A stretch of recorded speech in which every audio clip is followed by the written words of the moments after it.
அமைச்சர் ஐ. பெரியசாமிக்கு சொந்தமான இடங்களில் அமலாக்கத்துறை சோதனை நடத்தும் நிலையில் ஈடிக்கும் அஞ்சமாட்டோம், மோடிக்கும் அஞ்சமாட்டோம் என்று திமுக அமைப்பு செயலாளர் RS பாரதி கூறியுள்ளார். இதனிடையே எம்எல்ஏக்கள் விடுதிக்குள் அனுமதியின்றி நுழைந்தமைக்காக அமலாக்கத்துறை மீது போலீசார் வழக்கு பதிவு செய்துள்ளனர். வாக்கு திருட்டு என்ற சட்டவிரோத பரிமாற்றத்தை திசை திருப்பவே ஒன்றிய பாஜக அரசின் எடுபிடி அமலாக்கத்துறை சோதனை என்ற பெயரில் அத்துமீறுகிறது என்று RS பாரதி வெளியிட்டுள்ள அறிக்கையில் சாடியுள்ளார். முன்னாள் அதிமுக அமைச்சர்கள் மீது மேல் நடவடிக்கை எடுக்க ஆளுநரின் அனுமதிக்காக அனுப்பப்பட்ட கோப்பு இன்னமும் நிலுவையில் இருப்பதை அவர் சுட்டிக்காட்டியிருக்கிறார். எதிர்க்கட்சிகள் ஆளும் மாநிலங்களில் அமலாக்கத்துறையை ஏவி விடுவது வாடிக்கையாக இருக்கிறது என்றும் அவர் குற்றம் சாட்டியுள்ளார்.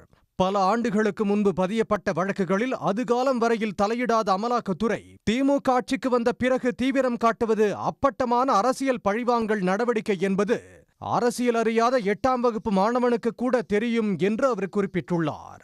தேர்தல் ஆணையத்தை பயன்படுத்தி வாக்கு திருட்டு நடத்தி பாஜக அம்பலப்பட்டு நிற்பதாகவும் அவர் தெரிவித்துள்ளார்.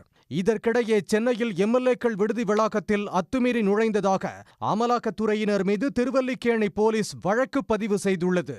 உடனுக்குடன் செய்திகளை தெரிந்து கொள்ள சன் நியூஸ் பெல் ஐகானை கிளிக் பண்ணுங்க.